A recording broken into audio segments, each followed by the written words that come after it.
Hey, it's America's Man's Man talking about fallmusical.com, the quintessential American art of the 21st century. So that's a bit. Those are big shoes to fill. How do you go about doing it? A lot of people ask, "What's the first? Do you write the score first, or do you write the story first?" And that's now Hollywood. The Hollywood Model T production system has an answer for that, and it's very simple. The story comes above everything else because without a story, you don't got a movie. So you got to write the script. This is how La La Land was built. This is how everything starts in Hollywood. Always has, always will, I guess. And you start with the script, and then you put, well, here you want an up-tempo 1940s Charleston number, and you want to, maybe a hip-hop something or other here, and then, and that's why when you watch a Hollywood musical today, you get the kind of feeling that it's like, oh, something happens, and oh, here's a song, and then oh, something happens again, and here's a song.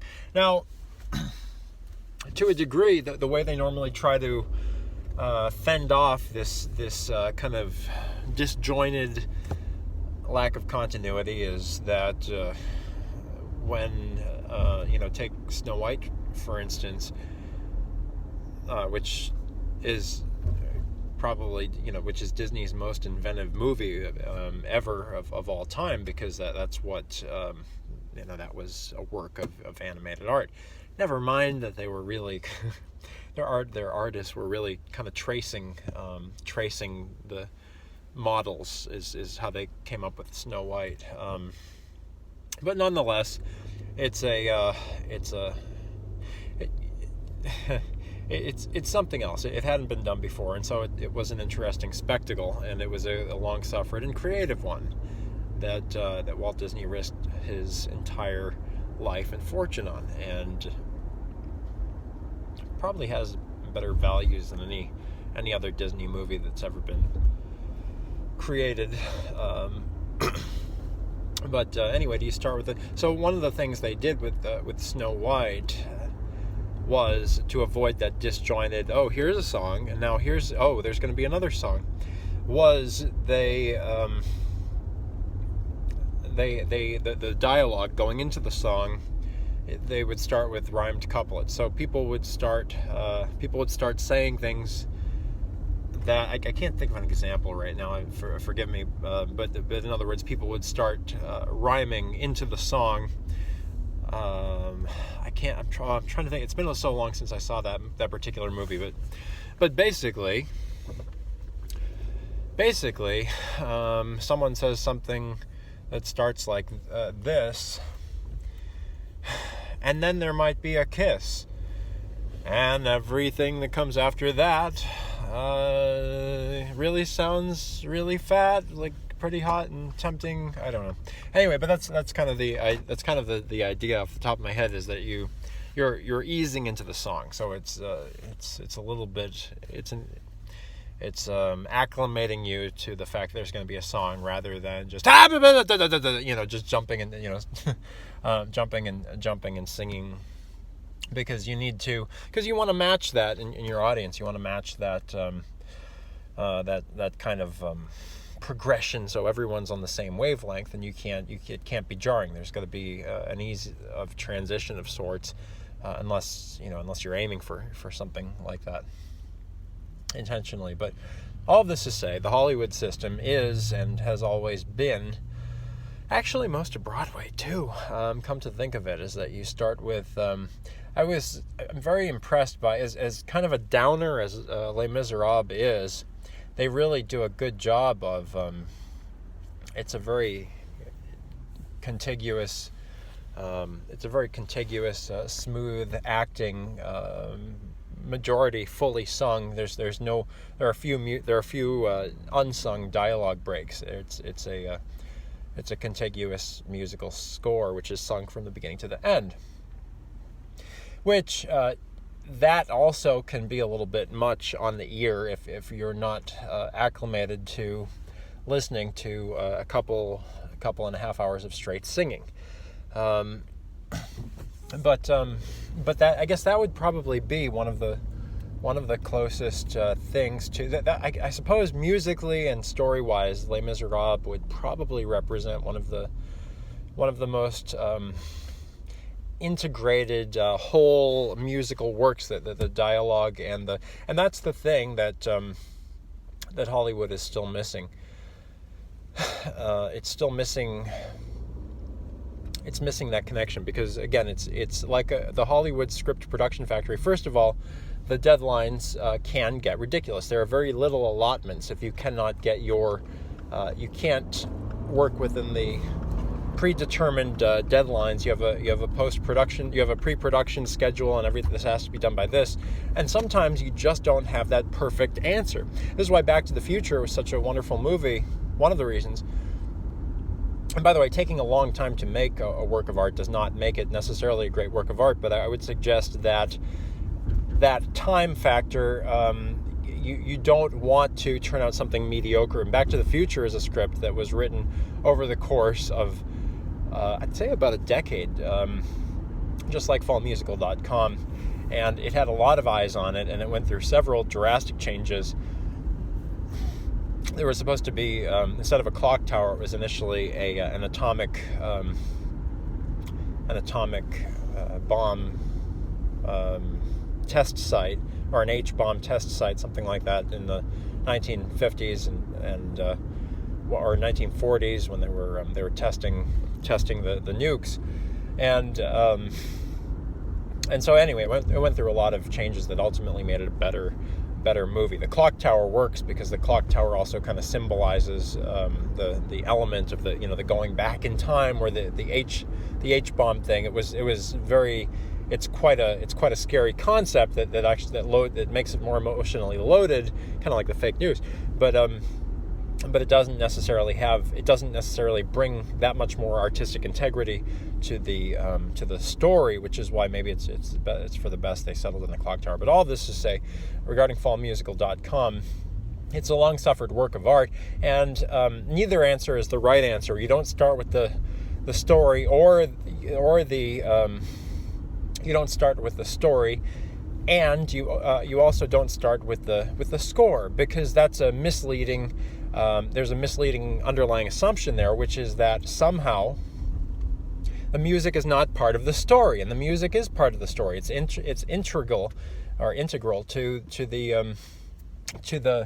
the whole of the story. And if you're looking at it like, well, gee, the script is the story and the music is it's garnish, then you're not approaching a musical story the right way, because that's exactly how the audience is going to take it when they watch it. Is that they're going to see, oh, okay, I see what's happening in the story, and oh, they're going to sing a song now that kind of sort of echoes what's going on in the story, or maybe the music is shorthand for some character development. But either way, it's the wrong way to look at it, because the music is an essential part of the story. And so one of the things that I've tried to do and continue to do is we continue to develop the quintessential American musical, fallmusical.com, which you can hear some of the fruits of our labors at fallmusical.com, is that we compose both the book and song, what happens, and the dialogue and the song, and the score, the very complex, integrated, cohesive, contiguous score in tandem. So we're not saying, okay, the script is done, now we write the music. No. We painstakingly go back and forth between the script and the song, and this is why, because, well, this is the only way to, just as if you might go back and forth between scenes in the script, because that music is just as essential to the story. That the musical notes are just as essential to the story as the script is. Hollywood hasn't gotten this. Broadway hasn't gotten this. Nashville isn't really relevant here. But you get the idea. Is that there's the music has something to say. Now this is a difficult concept to grasp among people who produce, so-called pop music, because they're just in the business of selling jingles. And they know it's all about the kind of pornographic skin revealing of the artist, and it really has nothing to do with the music. They're just selling jingles, which are they're jingles for what? For albums which feature scantily clad pop singers. And pop music is really not popular at all. It's kind of a misnomer. But the point is, it's a bad question. It's the wrong question to ask. Do you write the story first, or do you write the score first? And the reason simply is that it forces whoever is conceptualizing the thing into a corner that doesn't need to exist. And that is simply the presupposition behind that question is that, well, the real story is in the script, and the music is just meant to further embellish upon that on that story which is in the script. And I don't believe that's a fundamental flaw of the way that all musical concepts have been derived thus far. The music, why? Because if you're a real artist, you're allowing what comes out of the work to come out of the work. You're not following I'm not following a script in my brain. I know the characters in the story, but I don't know everything that they would do, and I need to listen to each of those characters to determine what they would do. Otherwise, you have a stilted script, which is where the characters, they don't feel real for some reason. You can't put your finger on it. You don't know why they don't feel real, but they just don't feel real. And there's no better vehicle than music to really listen to those characters. Because the music sometimes it reflects their state of mind. It's one vehicle by which the lyricist composer, can really listen to those characters and say, well, what would this person really do in this situation? And when you're doing it the right way as an artist, there's only one way to listen to the characters, and that's just to kind of observe them and to let them do what they're going to do, because you can't control the characters. If you have good characters working in a story, they're beyond your control. Just like people in our world are. You can't make someone say something they don't want to, and if someone does try to make someone say something they don't want to, then eventually that person's going to they're going to react in other ways, and so you have to. I observe my characters the way that I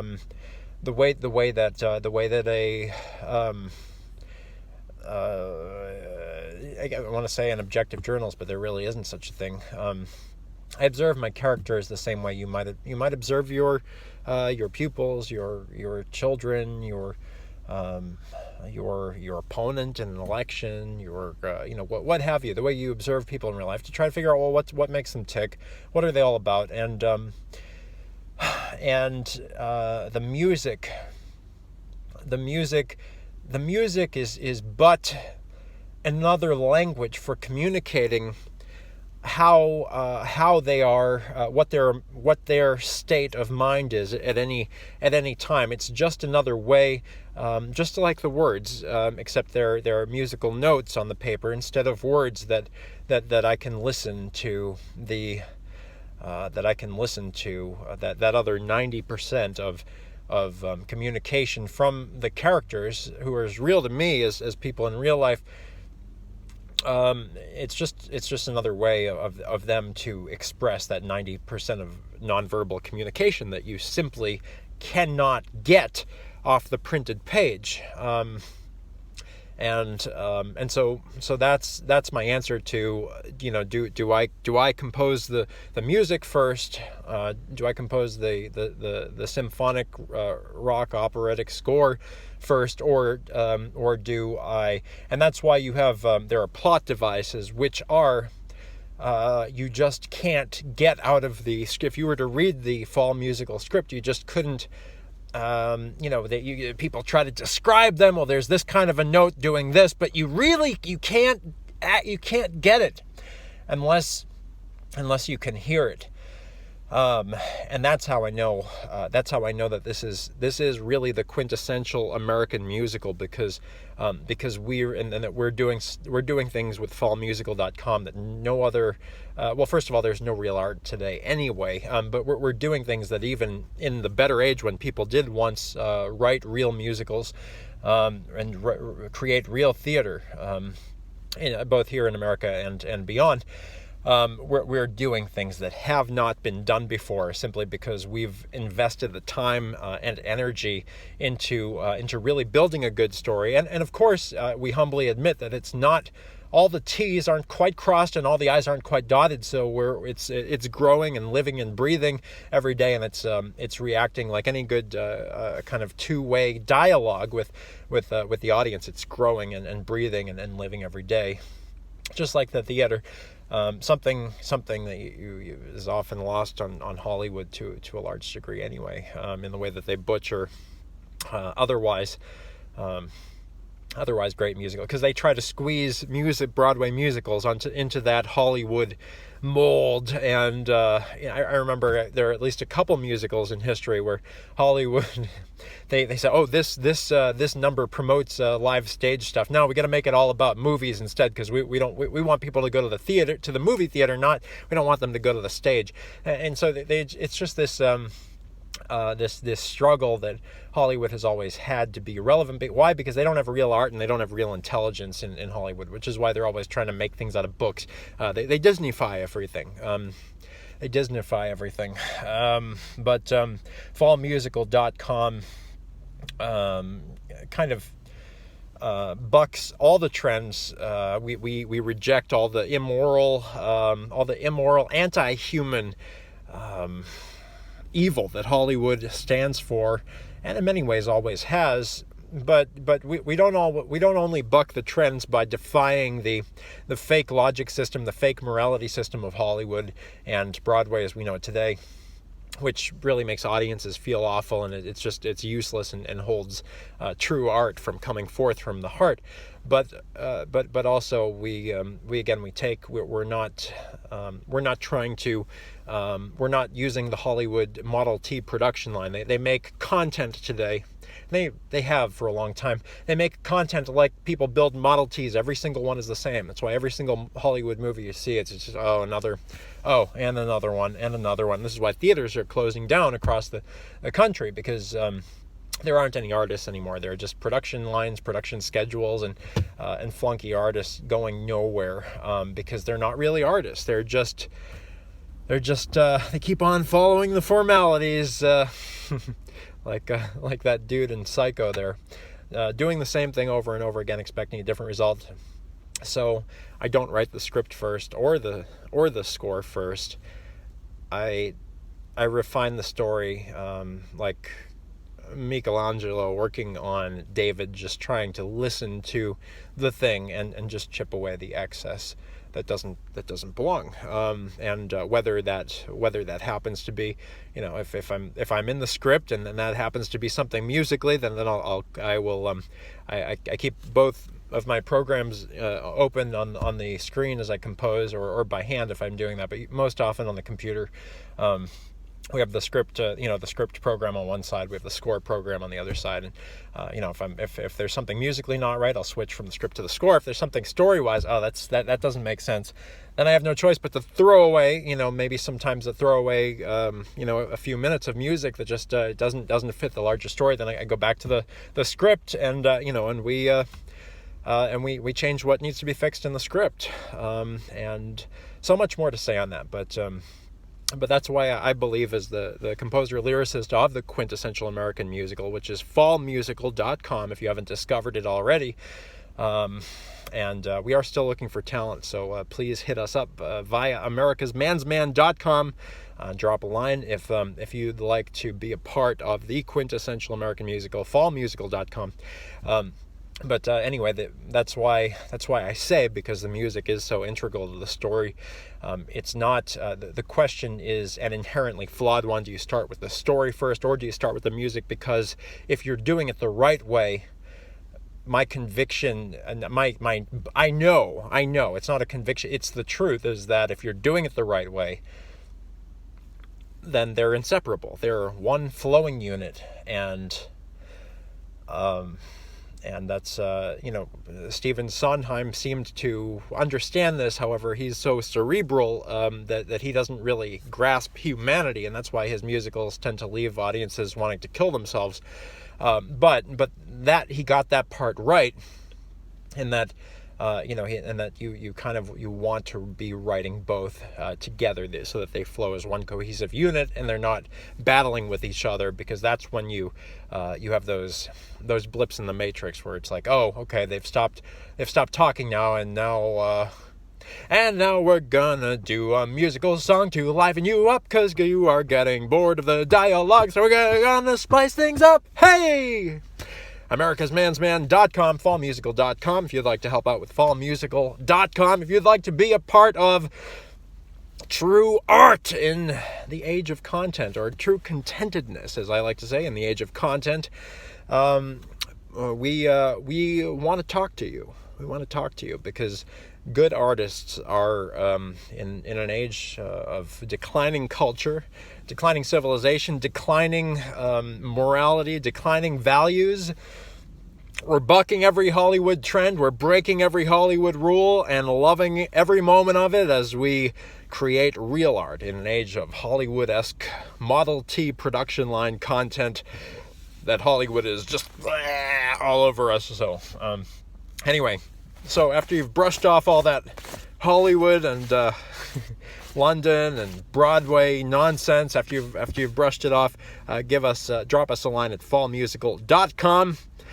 We're looking forward to hearing from you. This is the composer, lyricist, producer of fallmusical.com, Peter Vidala, and I'm so glad that you stopped by as we create art, as we create contentedness in an age of milk carton content.